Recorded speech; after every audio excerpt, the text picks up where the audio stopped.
विषय केवल और केवल लड़की से है, वो निर्दोष लड़की है, उसके खिलाफ कार्रवाई नहीं होनी चाहिए।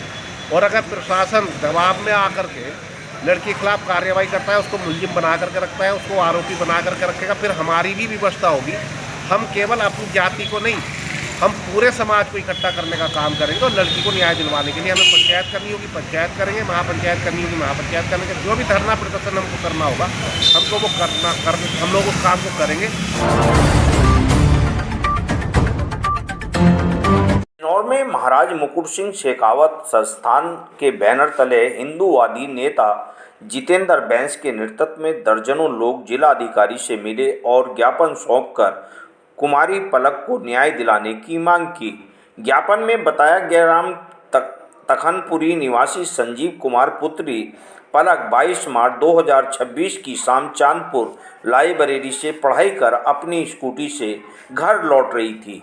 इसी दौरान चांदपुर धनौरा रोड पर ग्राम हरपुर के पास करीब 7 बजे प्रशांत पुत्र सियाराम, जो नशे की हालत में अपनी बाइक को तेज और लापरवाही से चला रहा था, ने पलक की स्कूटी में टक्कर मार दी, जिससे वह गंभीर रूप से घायल हो गई और स्कूटी क्षतिग्रस्त हो गई। घायल पलक को अर्धबेहोशी की हालत में ग्राम मिर्जापुर बेला के एक निजी डॉक्टर के पास उपचार के लिए ले जाया गया, जहां उसके पिता संजीव कुमार भी मौजूद थे। इसी बीच घटनास्थल पर आल्टो कार पहुंची, जिसमें सवार रफत, शहनवाज और एक अन्य व्यक्ति आरोपी प्रशांत को अपने साथ ले गए।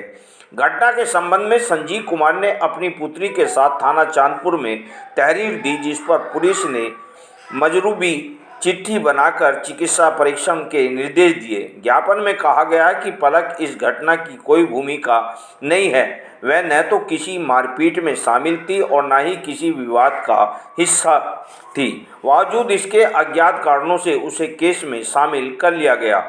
संस्थान के पदाधिकारियों ने जिलाधिकारी से मांग की है कि मामले की निष्पक्ष जांच कराकर कार सवार व्यक्तियों के खिलाफ कार्रवाई की जाए और निर्दोष पलक को न्याय दिलाया जाए।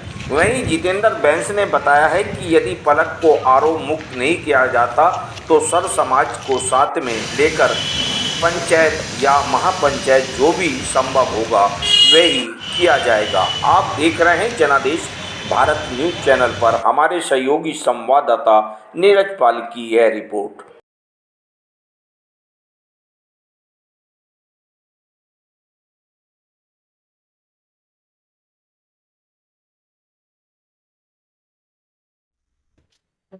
चांदपुर थाना क्षेत्र में एक घटना हुई है प्रसाद सैनी के मौत को लेकर के।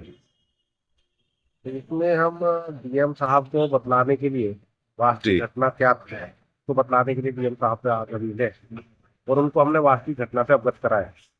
क्योंकि ये जो घटना जिस प्रकार से प्रस्तुत की जा रही है उस प्रकार की घटना वो है नहीं। इसमें लड़की को दोष की मान करके उसको मुलजिम बनाया गया है, जबकि लड़कियां दोष के साथ है वो निर्दोष लड़की है। लड़की पढ़ करके अपने घर को जा रही थी और ये लड़का जो सर प्रशांत सैनी है जिसकी मौत हुई है, ये भी मोटरसाइकिल से था, लड़की स्कूटी से थी।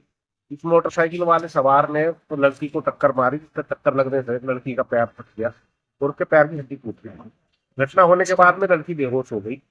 उसके पश्चात गांव के कुछ लोग इकट्ठा हुए, उन्होंने जो भी घटना हुई होगी तो गाँव वालों को पता होगा, लेकिन बच्ची बेहोश थी। होश में आने पर उसने अपने घर वालों से संपर्क किया, घर वाले आए।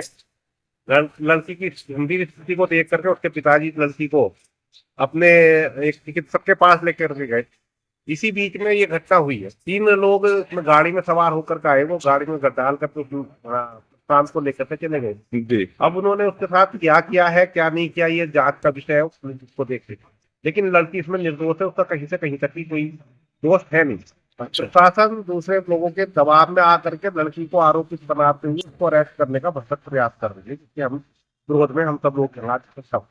तो अभी आपने क्या ज्ञापन और जो बताया ये डीएम साहिबा को बताया और कहाँ गए आप? अभी हमने डीएम साहिबा को बताया है, हमने महिला आयोग सदस्य हैं उनको भी बताया है और एसपी साहब से भी हमारी फोन पर बात हुई है। एक प्रतिनिधिमंडल हमारा एसपी साहब से मिला था, हमने उनको बताया। कल हम लोग स्वयं चांदपुर के इंस्पेक्टर साहब से मिले थे और उनसे हमने इस घटना के बारे में बताया विस्तार से। इंस्पेक्टर साहब ने कहा कि लड़की इसमें दोषी नहीं है, लेकिन मैं उसको एक में रख दूंगा। तो 120 भी हो या 302 हो, वो तो लगभग बराबर का विषय है। जब लड़की इन्वॉल्व है ही नहीं तो उसको घटना में शामिल क्यों करना, इस विषय को लेकर के हमने विरोध जताया है और तो लड़की को अरेस्ट नहीं होने देंगे, ये हमने कहा। तो अब आप क्या चाहते हैं कि मतलब क्या कार्रवाई होनी चाहिए? लड़की निर्दोष है। जो जिन लोगों को उन लोगों ने नामजद किया था, एक पक्ष में जो लड़का है की मृत्यु हुई है, उसके पक्ष में जो लड़की जिन लोगों को नामजद किया था, जिसमें पुलिस ने उनको अरेस्ट करके जेल भेज दिया है, उनके ऊपर पुलिस कार्रवाई कर रही है। हम उसमें कुछ नहीं कह रहे कि किस प्रकार की कार्रवाई कर रही है। इससे केवल लड़की, हमारा विषय केवल लड़की से, लड़की किसी की भी हो सकती है। अब लड़की के चोट लगी है तो सीधा सा है वो अपने घर वालों को तो फोन करेगी। लड़की कहीं से कहीं तक भी किसी भी घटना में, मारपीट में या किसी और प्रकार घटना में वो शामिल है ही नहीं। जब घटना में शामिल नहीं है तो उसको अरेस्ट करने का क्या मतलब है, उसके ऊपर मुकदमा लिखने जाना है, तो क्या मतलब है? वो मतलब नहीं बनता। ओके। अच्छा, जैसा सुनने में आ रहा है कि बहुत सारे लोग इसमें राजनीतिक रोटियां सेक रहे हैं, तो इसमें मतलब आपका क्या मतलब क्या चाह रहे हैं कि आगे आपकी क्या कार्रवाई रहेगी अगर आप शासन देखिए, प्रशासन? केवल प्रशासन पर दबाव बनाने का प्रयास वो लोग कर रहे हैं। केवल राजनीतिक महत्वाकांक्षा को पूरा करने के लिए ये लोग लगे हैं। जी। इसमें क्या मतलब है कि दूर का व्यक्ति आकर के यहाँ काम करेगा, वो आकर के यहाँ बात बतला रहा है, केवल राजनीति चमकाने के लिए, समाज में भ्रांति पैदा करके समाज को तोड़ने का प्रयास वो लोग कर रहे हैं। राजनीति की परिकाष्ठा चल रही है। हमने सब प्रशासन से डिमांड की है कि हमारा विषय केवल और केवल लड़की से है, वो निर्दोष लड़की है, उसके खिलाफ कार्रवाई नहीं होनी चाहिए। और अगर प्रशासन दबाव में आकर के लड़की के खिलाफ कार्रवाई करता है, उसको मुलजिम बना करके रखता है, उसको आरोपी बना करके रखेगा, फिर हमारी भी विवशता होगी। हम केवल अपनी जाति को नहीं, हम पूरे समाज को इकट्ठा करने का काम करेंगे। और लड़की को न्याय दिलवाने के लिए हमें पंचायत करनी होगी, पंचायत करेंगे, महापंचायत करनी होगी, महापंचायत करेंगे, जो भी धरना प्रदर्शन हमको करना होगा, हमको वो करना कर हम लोग उस काम को करेंगे।